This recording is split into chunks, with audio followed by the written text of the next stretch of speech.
ಮಯ್ಯಾಸ್ ಕಿಚನ್ಗೆ ಎಲ್ಲರಿಗೂ ಸ್ವಾಗತ. ನಾನು ಶೈಲಾಮಯ್ಯ. ಇವತ್ತಿನ ಇದೊಂದು ಹಳೆಯದಾದ ಡಿಶ್.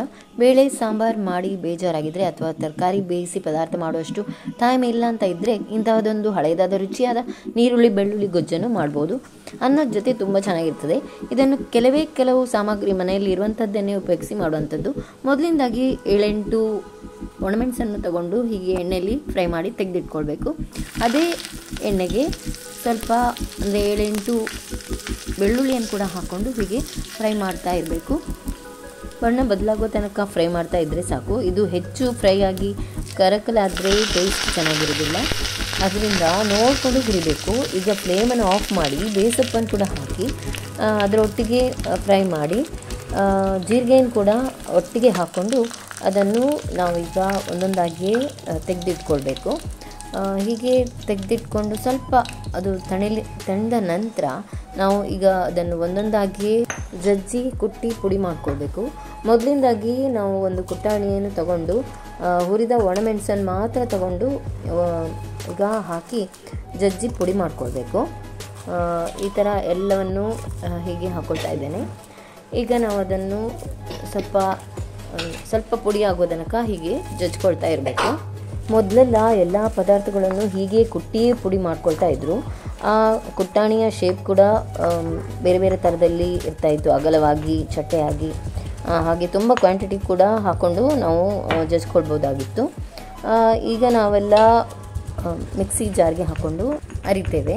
ಇದನ್ನು ಕೂಡ ನಾನು ಸ್ವಲ್ಪ ಹೀಗೆ ಎಲ್ಲವನ್ನು ಒಂದೊಂದಾಗಿಯೇ ಹಾಕಿ ಹೀಗೆ ಜಜ್ಕೊಂಡು ಇಡ್ತೇನೆ. ಈಗ 1 ಅಥವಾ 2 ಈರುಳ್ಳಿಯನ್ನು ಸಣ್ಣಕ್ಕೆ ಕಟ್ ಮಾಡಿ ಇದನ್ನು ಕೂಡ ಇದೇ ಮಿಶ್ರಣಕ್ಕೆ ಹಾಕಿ ಒಮ್ಮೆ ಚೆನ್ನಾಗಿ ಅದರ ಒಟ್ಟಿಗೆ ಜಜ್ಜಿ ಮಿಕ್ಸ್ ಮಾಡಿ ಇಟ್ಕೊಳ್ತಾ ಇದ್ದೇನೆ. ಇದು ಕ್ವಾಂಟಿಟಿ ಸ್ವಲ್ಪ ಜಾಸ್ತಿ ಇರೋದ್ರಿಂದ ಇದರಲ್ಲೇ ಕುಟ್ಟಿ ಪುಡಿ ಮಾಡಲಿಕ್ಕೆ ಆಗೋದಿಲ್ಲ. ಅದರಿಂದ ನಾನು ಇದನ್ನೆಲ್ಲ ಒಮ್ಮೆ ಹೀಗೆ ತೆಕ್ಕೊಂಡು ಮಿಕ್ಸಿ ಜಾರ್ಗೆ ಹಾಕ್ಕೊಳ್ತಾ ಇದ್ದೇನೆ.